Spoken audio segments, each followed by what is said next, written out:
আসসালামু আলাইকুম। প্রিয় দর্শক শ্রোতা, সবাই কেমন আছেন? আজ আমরা আলোচনা করব মানুষ মারা গেলে যে কাজগুলো আমাদের করা যাবে না।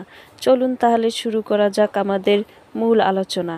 জীবন যার আছে তাকে মৃত্যুর স্বাদ নিতে হবে, এটাই চিরন্তন সত্য। জন্মেছে কিন্তু আর মরবে না, এমন চিন্তা করার কোনো সুযোগ নেই।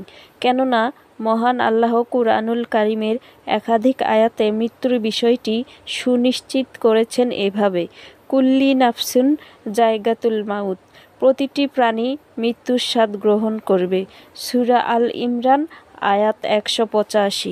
মৃত্যুর পর আপনজন কান্নাকাটি ও বিলাপ করে থাকে, কিন্তু আপনজন মৃত্যুবরণ করার পর তার ছেলেমেয়ে সন্তানসহ নিকট আত্মীয়দের জন্য এমন কিছু কাজকর্ম করা হারাম বা নিষিদ্ধ, যা সাধারণত আমরা করে থাকি। নবীজি সাল্লাল্লাহু আলাইহি সাল্লাম তাদের কিছু বিষয় হারাম করেছেন, যে কাজগুলো মানুষ করে থাকে যখন তাদের আপনজনদের কেউ মারা যায়। তা হলো, ১ নম্বরে মৃত ব্যক্তির জন্য বিলাপ বা সুর করে কাঁদা।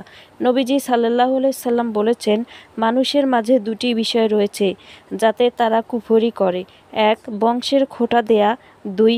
মৃত ব্যক্তির জন্য বিলাপ করে কাঁদা। এগুলো নিষেধ। ২. গালে বা শরীরে আঘাত করা। ৩. জামা কাপড় ছেঁড়া। নবীজি সাল্লাল্লাহু আলাইহি সাল্লাম বলেছেন, যে ব্যক্তি গাল চাপড়ায়, জামার গলা বা পকেট ছিঁড়ে ফেলে এবং জাহিলিয়াতের মতো আচরণ করে, সে আমাদের অন্তর্ভুক্ত নয়। ৪. কারো মৃত্যুতে চুল কামিয়ে ফেলা বা মাথা মুগুল করা।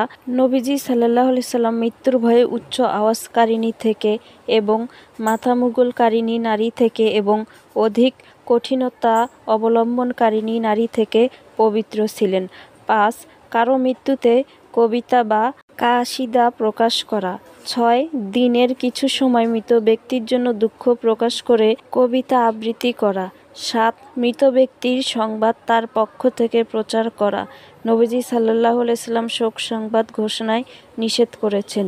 আল্লাহ তাআলা মুসলিম উম্মাহর সবাইকে আপনজনের মৃত্যুতে ধৈর্য ধারণ করার তৌফিক দান করুন। উল্লেখিত বিষয়গুলো থেকে বিরত থাকার তৌফিক দান করুন। সবাই বলি আমিন। ভিডিওটি ভালো লাগলে অবশ্যই শেয়ার করে অন্য মুসলিম ভাই বোনদেরকে জানার সুযোগ করে দিবেন। ধন্যবাদ সবাইকে।